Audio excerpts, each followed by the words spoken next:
Mesdames, Messieurs, c'est toujours un plaisir de vous retrouver devant Débriefing.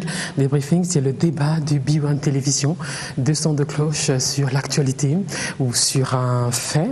Aujourd'hui, entre Kinshasa et Brazzaville, le ton monte et encore et toujours ce débat sur la Constitution. Pour débriefer, Corneille Mulumba, il est cofondateur de l'UDPS d'Étienne Tshisekedi. Il est également à l'opposition républicaine de Léon Kengoa Dondo. À ses côtés, André-Alain Atundu-Liongo, il est le président de la Convention pour la démocratie et la République, CDR, un parti de la majorité présidentielle. Messieurs, bonsoir. Bonsoir, bonsoir madame.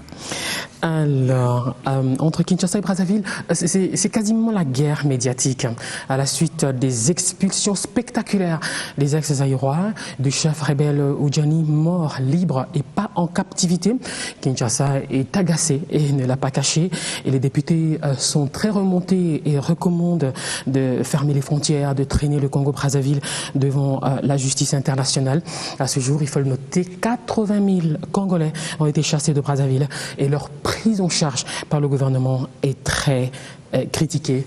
André-Alain Atundu-Liongo, on commence par vous. Comment en sommes-nous arrivés là? Comment en sommes-nous arrivés là?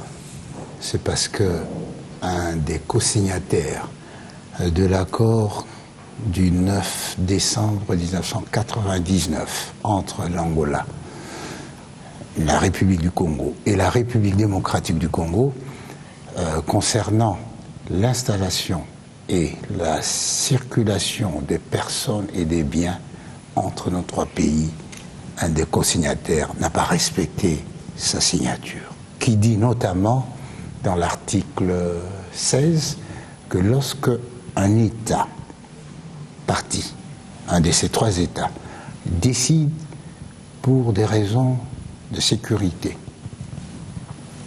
de expulser un ressortissant ou plusieurs, il est tenu d'en informer au préalable le pays qui sera obligé d'accueillir ces ressortissants. Dans le cas sous espèce, Brazzaville a affirmé avoir prévenu Kinshasa. Non. Affirmé pour se défendre, mais en réalité non. Parce que s'il avait informé Kinshasa, Kinshasa aurait pris des dispositions à partir de notre ambassade, à partir pour le transfert. Si ma mémoire est bonne, le porte-parole du gouvernement l'avait reconnu également dans une conférence de presse. Pardon? Le porte-parole du gouvernement, Lambert Mende, l'avait reconnu dans une conférence de presse que les autorités de Brazzaville avaient envisagé cas, 2 semaines ou 3 semaines plus tôt que cette opération serait menée contre les sans-papiers, notamment, et les personnes sur qui pèsaient des soupçons. Prévenir en diplomatie, c'est écrire une lettre et attendre la réponse. C'est ça, prévenir. Il ne suffit pas que ça passe à la radio ou à la télévision, non. Les écrits, c'est ça qui fait foi en diplomatie. De ce point de vue-là, on n'a pas été prévenu. Oui. Quoi qu'il en soit, nous sommes devant un fait accompli. Alors, voilà. Bon, donc, nous en sommes arrivés là parce que quelqu'un n'a pas respecté sa signature. Deuxièmement, parce que les autorités de Congo-Brazzaville ont... Et Brazzaville aurait fait quoi? Je suis en train de vous expliquer. 200 000 Congolais répertoriés sans papier. Et alors? Il peut y en avoir même 500 000.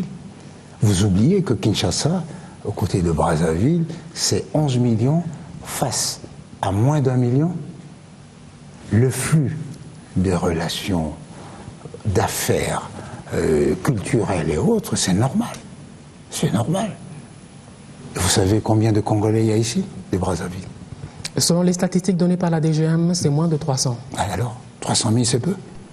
Pas 300 000, 300 seulement. Non, c'est pas vrai. Parce qu'il y a 500 étudiants congolais qui ont quitté de leur propre chef, ils sont rentrés à Brazzaville. Non. Moi, je m'en tiens 300 000, oui, mais pas 300 entre nous. Je m'en tiens aux chiffres. Non, moi je m'en tiens aux faits. C'est un fait, il y a 500 étudiants congolais qui se sont présentés à leur ambassade et nos autorités de police les ont accompagnés jusqu'au but. C'est 500. Donc on ne peut pas parler de 300 Congolais. Répertoriés à ce jour. Ah, répertoriés, c'est autre chose. Parce que s'il en est ainsi, eh bien, combien sont-ils répertoriés à Brazzaville? On ne sait pas. Parce que les relations sont complexes. Kinshasa fait partie de ce que cet accord appelle zone frontalière. Et dans une zone frontalière, les habitants, qu'on appelle les voyageurs, peuvent se rendre de l'autre côté pour 3 jours sans visa. Alors, le traditionnel laissez-passer justement... Mais c'était fait pour ça. Pour 3 jours seulement. Oui, c'était pour 3 jours Le seulement. fait est que beaucoup l'ont utilisé comme un papier de résidence, comme papier de séjour. Non, vous savez, le problème, c'est quoi? C'est ça le souci. Vous ne m'avez pas laissé terminer. Dans leur liberté de souveraineté, de chasser de leur territoire qui ils veulent, ils n'ont pas respecté les accords internationaux auxquels ils ont adhéré, notamment la charte de l'ONU, la charte de l'OUA, qui empêche, qui défend même le délinquant, qu'il faut un traitement digne pour la personne humaine, non vexatoire. Et ça, ils n'ont pas fait. Traitement indigne, vexatoire, dégradant. Avant de voir jusqu'où... Et puis, autre erreur fatale. Ils ont oublié, c'est une erreur sociologique d'ailleurs, ils ont oublié la composition ethnique des populations qui occupent les 2 rives. Ce sont les mêmes, les Bakongo du Congo, de Brazzaville, les Bakongo d'ici, les Bangala d'ici. Allez, il y a le Bolobo, Lukolela français, Lukolela Congo belge, vous allez chez le Luozi. Donc, qu'est-ce que ça veut dire? Ça veut dire que l'autorité coutumière exerce un ascendant qui dépasse ou qui ne tient même pas compte des délimitations constitutionnelles des frontières. Alors ça, ne pas en tenir compte, c'est une erreur de gestion de situation. Avant de voir ce qu'est leur prise en charge ici et ce que vont donner donc ces poursuites judiciaires envisagées devant les cours et tribunaux internationaux, Corneille Mulumba, votre perception de ce que sont devenus ou pourraient devenir les relations entre Kinshasa et Brazzaville? Madame, je laisse aux diplomates le soin d'échanger leurs lettres. Moi, je constate qu'il y a là plutôt quelque part de la provocation. Je m'explique. Ce n'est pas un Congolais sans papier, ce n'est pas 2. C'est à ce stade plus de 80 000. Qui ont déjà regagné la République démocratique du Congo. Non, pas qui ont gagné, qui ont été chassés dans les conditions que vous savez, conditions humiliantes. Il y en a qui sont morts. On ne peut pas dire qu'ils ont regagné comme s'ils avaient gagné de leur propre volonté. Non, qui ont été malmenés. Il y en a qui sont morts. Allez voir là où ils sont continués de vivre. Pourquoi est-ce que le Congo-Brazzaville a fait ça en y mettant toutes les caméras pour qu'on voit très bien ce qu'on est en train de faire, et en faisant même des déclarations violentes à la télévision, en s'en prenant directement au leadership congolais? Ça me paraît être plus de la provocation qu'autre chose. Si provocation, on doit se poser la question pourquoi? Au moment même où nous essayons de calmer la situation à l'Est, cherche-t-on à ouvrir un nouveau front ici ou pas? Puisqu'en faisant ce qu'on a fait aux Congolais, en montrant ces images, donc c'est peut-être pour pousser les Congolais à en faire de même sur les Congolais de Brazzaville vivant en RDC. Et qu'est-ce qui pourrait se passer dans ces conditions-là? C'est pas normal. D'abord, ça c'est ce côté-là. Toute incitation à la haine des étrangers est très condamnable. Oui, madame, la haine des étrangers, c'est la violence, nous en sommes victimes. Nous ne sommes pas la cause de la violence, nous en sommes victimes. Simplement, en tant que Congolais, je me dis, mais bon sang, nous sommes quand même les citoyens d'un grand pays.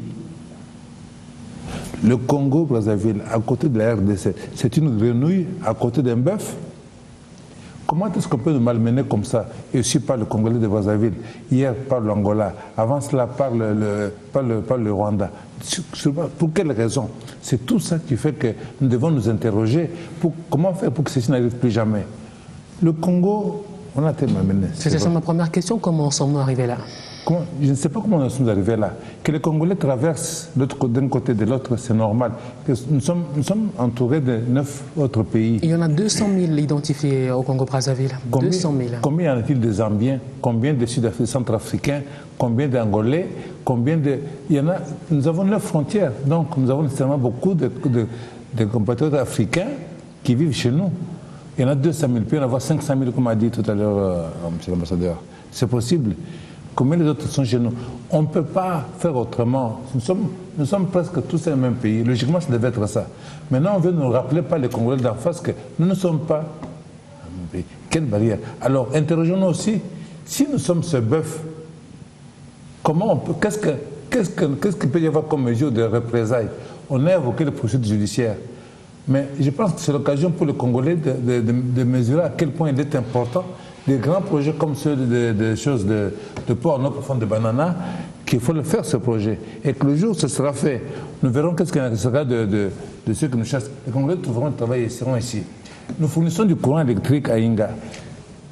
Il faut que nos spécialistes, nos professeurs, nos universités fassent aussi des études pour qu'on nous respecte, pour qu'on n'ose pas nous toucher, pour qu'on n'ose pas toucher les cheveux à un Congolais. Qu'est-ce que nous devons faire? Parce que s'ils peuvent craindre quelque chose, ils ne font pas ce qu'ils ont fait. Ils n'ont pas fait en cachette, ils ont amené des caméras de télévision pour que tout le monde voit très bien ce qui se passe, pour nous énerver, pour nous pousser au maximum. Vers quoi? Donc pour vous, il faut des représailles. Il faut des représailles. Il faut des représailles, lesquelles il faut définir, économiques, politiques ou judiciaires, peu importe. Mais on ne peut pas laisser comme ça, comme si les Congolais... En sommes-nous capables? Si les Congolais étaient abandonnés. Mais déjà devant les cours des tribunaux internationaux, nous pouvons y aller. Les Congolais ne peuvent pas être là comme si c'était des gens abandonnés. Non. En sommes-nous capables des représailles ou plus gentiment des sanctions économiques? À tous les niveaux. Et si vous avez suivi le porte-parole, Mende, il a demandé, il a invité tous les Congolais, victimes à quelque niveau que ce soit, les expulsés, qui ont des preuves, qu'ils viennent pour que le gouvernement puisse identifier et sérier le type d'action à faire, n'est-ce pas, devant les tribunaux, dédommagement, etc., etc. Ça, c'est un. De deux, quelle que soit la gravité de la situation, nous devons être des hommes d'État. Qu'est-ce que c'est qu'être un homme d'État dans les cas d'espèce? Un, c'est affirmer avec fermement le devoir que nous avons de protéger les Congolais, où qu'ils se trouvent, et même à Brazzaville. C'est ce qu'on a fait, sans coup férir, et on y a réussi. Deuxièmement, c'est veiller aux intérêts bien compris de la République. Il ne s'agit pas de faire un coup de tête que l'on pourrait regretter demain. Nous sommes un grand pays, comme l'a rappelé Corneille, nous avons une ambition africaine, nous avons une responsabilité. Ne commettons pas la même erreur, la même erreur que les autorités de Brazzaville. L'union africaine ne se fera qu'à travers l'union des populations africaines. Or, aujourd'hui, la mondialisation, c'est cette vague déferlante des continents bien organisés face à un continent qui ne l'est pas. Et ça, c'est l'avenir de notre pays. Et ça me rappelle une chanson de Franklin Bukaka qui réprimandait des membres d'une même famille qui, à l'entrée du léopard dans leur parcelle, au lieu de chasser le léopard, ils se mettent à se battre entre eux. Alors, c'est sur le fait que ça, c'est cette action. Mais aussi, quel message envoyons-nous à la population congolaise? C'est une population qui vit tout ce qui se passe, qui se sent abandonnée, qui se sent quelque part non défendue. Je crois que même... On arrive à la prise en charge justement de ce qu'on peut appeler les sinistrés. Il y a la prise en charge, il y a le message politique aussi.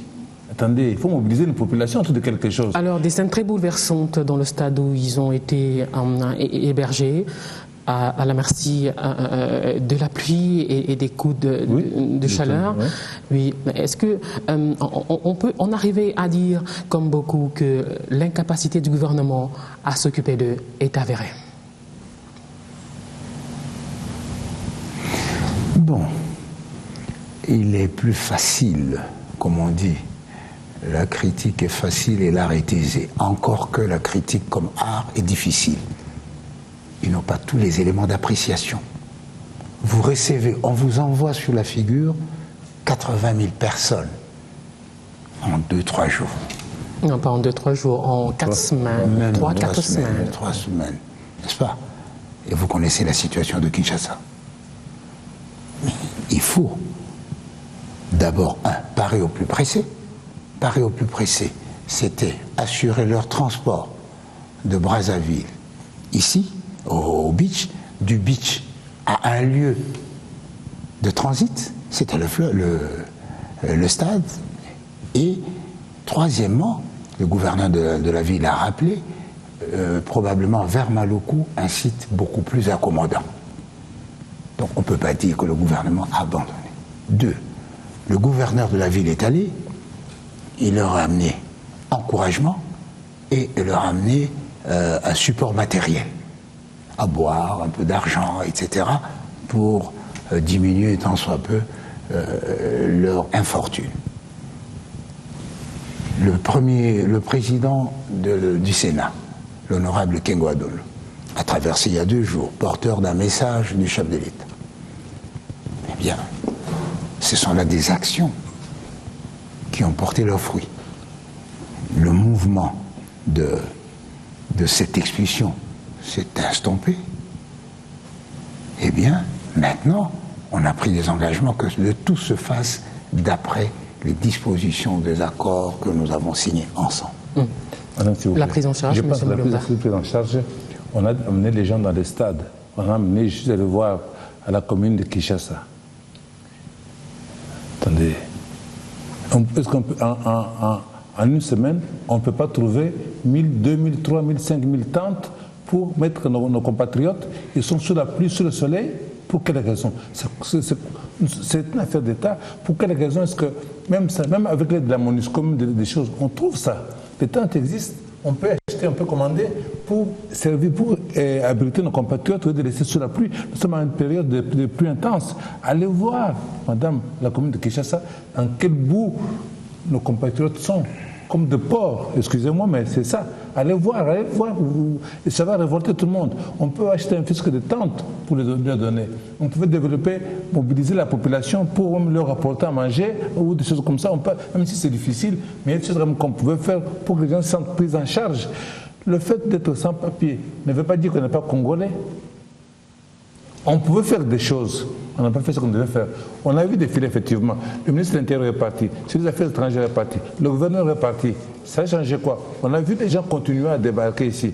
Alors effectivement, première chose à faire, c'était bien sûr organiser la prise en charge de nos compatriotes. Ça, c'est une chose. Cette prise en charge, comment ils peuvent survivre? Comment on peut leur donner du thé ou n'importe quoi pour qu'ils puissent tenir sous cette... Comment leur fournir des tentes pour s'abriter momentanément? Des bébés sous la pluie, vous imaginez un peu? Chez nous, dans notre pays, dans notre ville, dans notre capitale ici, c'est un spectacle qui fait très très mal. Maintenant, il y a des actions qu'il faut mener, bien sûr. Ce travail de recensement, là, il est important pour pouvoir faire des poursuites judiciaires au plan international.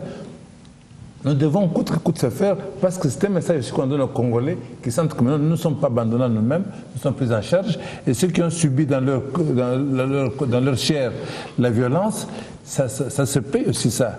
Et on ne peut pas nous importuner comme ça, nous sommes quand même le Congo, bon sang. Il faut qu'on arrive à faire comprendre à nos compatriotes que ce n'est pas fait de sentiments, ça. C'est effectivement donner... Pourquoi est-ce que nos compatriotes sont amenés à se réfugier à gauche, à droite, constamment comme ça? Ils doivent être à l'aise dans leur pays, au moins. Ailleurs, ce n'est pas le mal, mais quand ils reviennent chez eux, ils doivent être bien. Ils doivent se sentir encadrés, protégés, soutenus pendant cette période très, très difficile. On vient de bouffer la moitié du temps de l'émission. On passe au deuxième sujet. On en sait un peu plus sur les intentions de certains bons de la majorité présidentielle. En résumé, c'est comment passer de la parole à l'acte. Changer la Constitution, ça oui, ils y pensent. Comment encore? Pour quel enjeu? On ne le sait pas encore non plus. Est-il que des soupçons pèsent sur le camp présidentiel quant à un troisième mandat de Joseph Kabila? Je dis bien, c'est des soupçons et je relaie l'opinion de ceux qui disent ça. Alors, comment tripatouiller la loi des lois? C'est la grande inconnue, Monsieur Atondo. Tripatouiller. Ce n'est certainement pas dans l'intention de la majorité présidentielle. Ce qu'il faut savoir, il faut d'abord... Il y a des dispositions désuètes comme... Les dispositions de la Constitution ne sont pas secrètes, je vous le dis. Donc c'est à la disposition de tout le monde. Au cas où quelqu'un serait paresseux, je l'envoie à l'article 62 qui lui demande, qui lui fait obligation de connaître toutes les dispositions constitutionnelles. Ça, à partir de cela, il y a-t-il honte à utiliser un droit reconnu par la Constitution? Non. La Constitution, en son article 218, nous dit concurremment à l'initiative de la révision constitutionnelle, 1. Le président de la République, 2. Le Conseil des ministres, 3. Les députés, 4. Vous et moi. Voilà. Donc, si moi, pour des raisons personnelles, j'estime que je dois soumettre cette question à référendum, où est le mal? Alors, il y a des pays qui sont dirigés par référendum. Mais la loi l'autorise. Ouais. Vous organisez un référendum. Vous envisagez quoi, vous? Comment? On veut savoir. L'opinion veut savoir. Vous envisagez y aller comment? Lorsqu'on a l'intention de faire quelque chose qui est autorisé par la loi, vous suivez la filière normale. Vous écrivez aux autorités qui sont chargées d'organiser le référendum pour exprimer votre droit à user de vos prérogatives constitutionnelles. S'il faut passer par le Parlement, on passe. S'il faut passer par le gouvernement, on passe. Moi, je ne vois pas où est le problème. Ouais. Parce que j'ai comme l'impression qu'il y a un problème. Oui, madame. C'est tout ce qu'il y a de plus normal. Tout ce qui est autorisé n'est pas opportun. Tout ce qui est autorisé n'est pas opportun. Le chef de l'État est le garant de la paix, de la concorde nationale. Si une décision risque de perturber cette concorde nationale, il doit stopper. Je ne pense pas que en 2011, début 2011, lorsqu'on a modifié la Constitution, passant de 2 tours à 1 tour, il y avait un consensus national là-dessus. On l'a fait. Aujourd'hui, on va le plus loin. Comment changer carrément de constitution, c'est-à-dire changer de régime politique. Au moins, certains essaient d'y arriver. Je pense qu'il y a des compatriotes qui veulent pousser le président de la République à la faute. Parce que beaucoup de Congolais sont convaincus que nous avons eu des élections en 2006. Nous en avons en 2011. C'est 2011, beaucoup moins crédible encore que celle de 2006. Nous sommes convaincus que si 2006 s'était bien passé, 2011 bien passé, 2007 qui arrive bien aussi, notre pays serait sur le train de processus démocratique normal. Nous avons été perturbés, voilà où nous en sommes. Alors, je pense que oui, on peut modifier la Constitution. Mais est-ce qu'il est opportun de modifier la Constitution? Nous gagnons, le pays gagne quoi à modifier la Constitution? Même si l'article 218 l'autorise. Ouais. C'est ça que j'ai dit, tout ce qui est autorisé n'est pas opportun. Le pays gagne quoi? C'est ça la question. Si on touche la Constitution, dans l'intérêt du pays, oui. Si en tout et pour tout, c'est pour la conservation du pouvoir, alors c'est sans intérêt. Alors il va nous dire pourquoi il faut toucher à la Constitution. Quels articles? L'article 2 par exemple sur le nombre des provinces, parce que l'article 2 jusque-là dispose qu'il y a 25 provinces, peut-être? L'article 2. C'est une discussion d'ombre chinoise, ici. Mais nous savons que nous vivons certaines situations inadéquates qui exigent que la Constitution soit touchée. Les 30% des femmes, les 30% à rétrocéder ou à retirer à la source, l'implantation des provinces, la dénomination, etc. Ce sont des situations et tant d'autres. N'est-ce pas?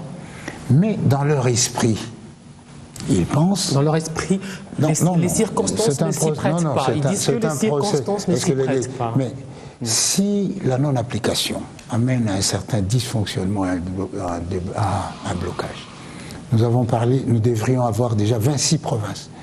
Nous n'en sommes qu'à 11. Nous sommes dans une situation d'inconstitutionnalité. Mais où est le mal si on voudrait corriger cela? Mais seulement, ils veulent nous imposer leur vue par des moyens non démocratiques, des terrorismes démocratiques, verbal. Non, on ne va pas se laisser faire.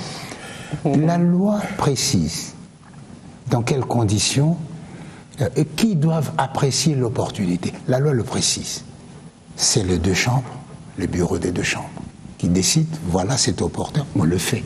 Nous sommes dans un état de droit. Nous devons respecter tout ce que nous avons écrit par convention. Nous devons le respecter, quel que soit ce que cela nous coûte. Mais moi, je déplore... Ou sinon un référendum. Je déplore, oui, le référendum, évidemment. C'est le moyen normal. La Suisse n'est dirigée que par référendum. Entrer en Europe, référendum. Ceci, référendum. Est-ce que les Noirs doivent être référendum? L'astuce, c'est que dès que par référendum, le peuple dit oui à... Et alors? N'importe quel article mais n'importe quel... Je vous dis, voilà. La Constitution... Même l'article qui fâche. La Constitution... Même l'article 222. Il n'y a aucun article qui fâche. L'article 222.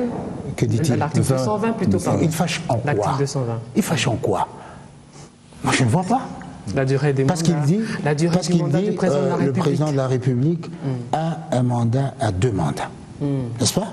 Par ailleurs, 218 dit, le chef de l'État, le gouvernement, le Parlement et les individus ont la possibilité de tout remettre en cause.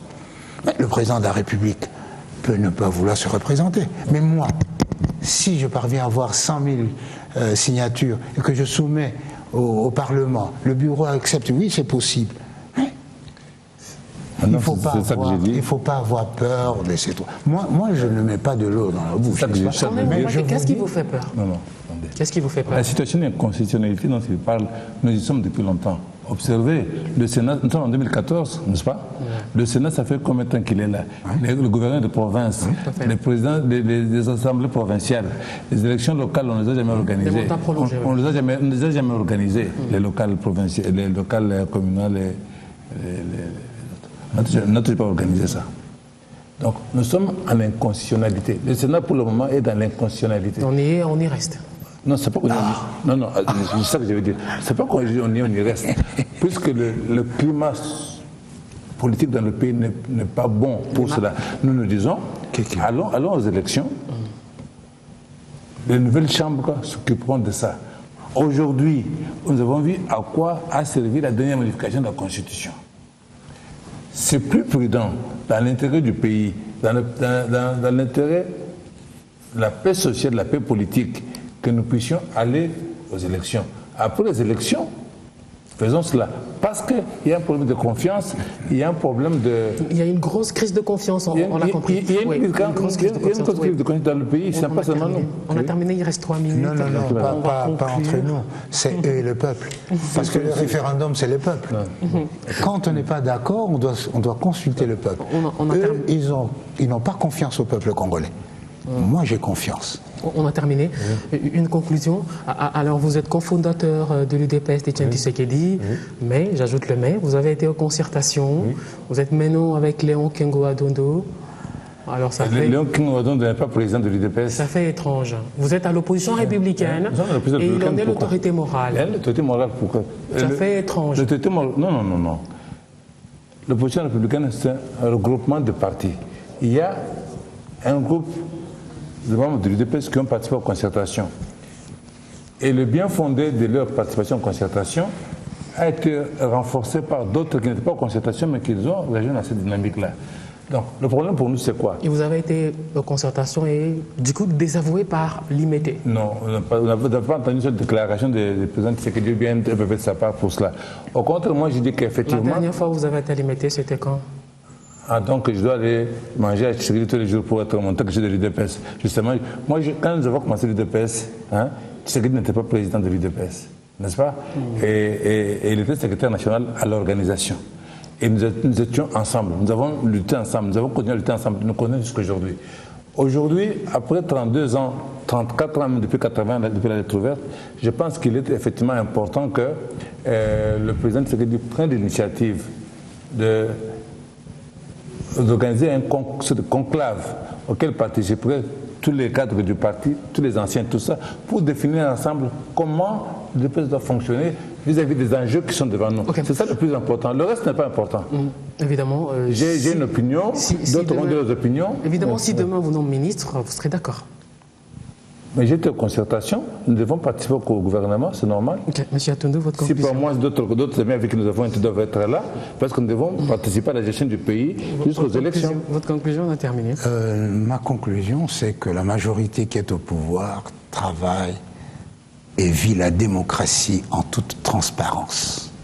Nous n'avons pas d'intention cachée, nous n'avons pas l'intention de tricher avec l'opinion ni la population.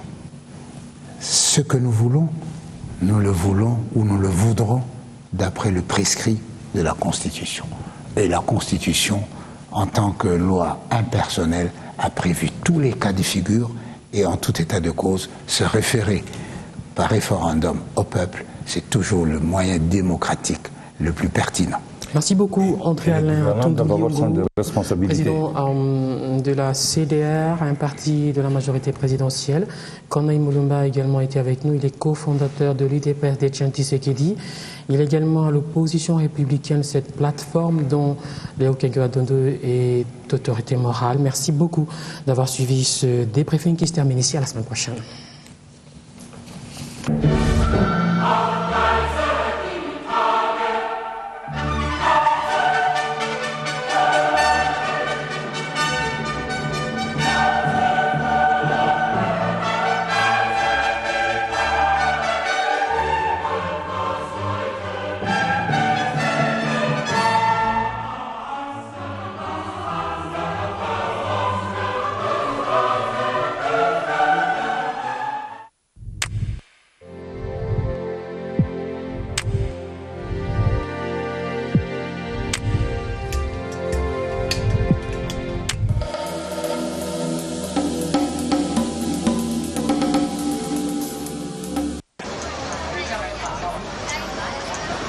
Mais bon, Kokita.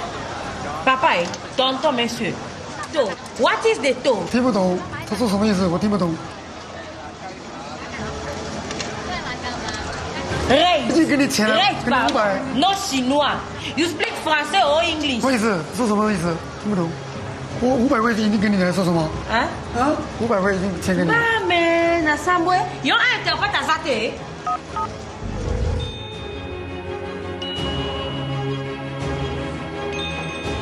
Allô? Allô?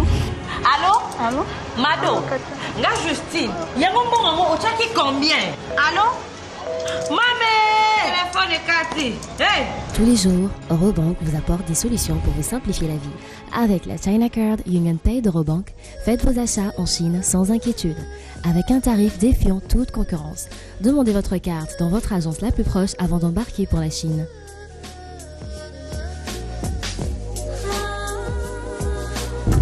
Pour plus d'infos, renseignez-vous auprès de nos agences. China Card Union Pay d'Eurobank, la solution pour vos achats en Chine. Rawbank is my bank.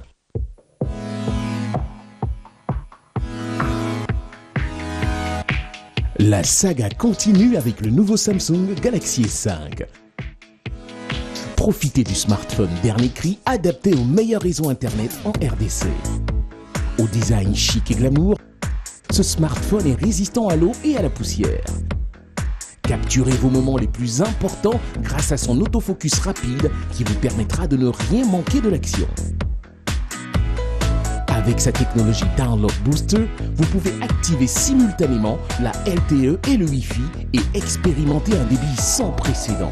Le Samsung Galaxy S5 est le premier smartphone équipé d'un capteur de fréquence cardiaque, un parfait assistant bien-être. Obtenez-le gratuitement à la signature d'un contrat de 24 mois pour une consommation mensuelle de 10 000 unités ou à seulement 736 000 francs congolais avec inclus 360 minutes d'appel, 240 SMS et 240 MB d'internet répartis sur 12 mois. Rendez-vous dans le Vodacom Shop le plus proche. Vodacom, leader dans le monde cellulaire. Bienvenue dans le Seigneur, le groupe d'amis de l'Esprit Saint présente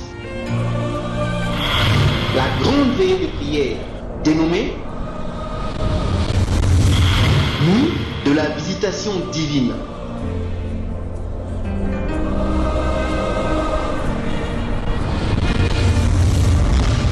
Le vendredi 30 mai 2014,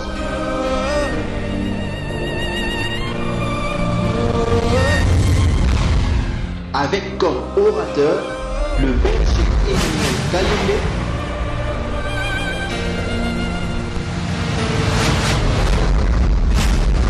ainsi que le Père Franck Kazadi. De 22h juste à 5h juste à la salle de fête Bachot 6 Mbinza Barré sur route de Matadi. Référence Latis. Soyez les bienvenus.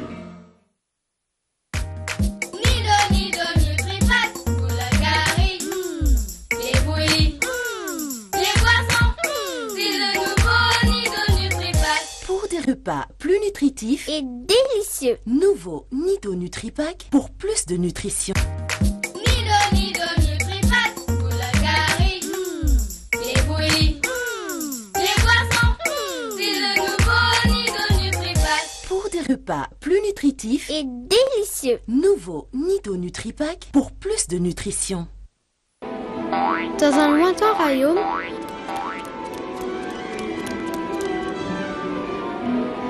une reine décida de nourrir ses enfants avec une recette différente de celle des autres contrées, pour leur procurer une meilleure santé. C'est alors que des milliers de lactacères s'en allèrent à la conquête des tout-petits. Depuis ce jour, Lactacer nourrit un enfant sur 2 à travers tout le Congo. Lactacer, c'est des vitamines, des céréales de soja, pour le bonheur des plus petits. Pour le bonheur des plus petits, c'est Lactacer, la reine des bouillies. Pin Pops, qui en veut une?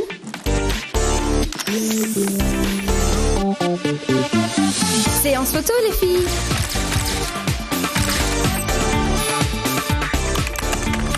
Quoi? Tu veux mon code PIN?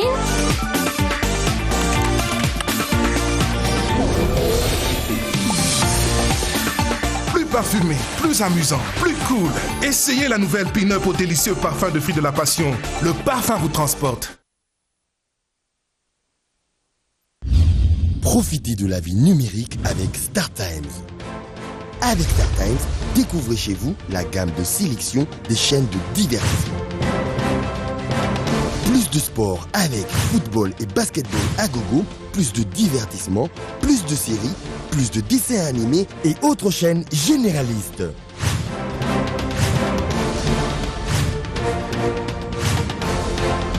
Les frais d'accès initial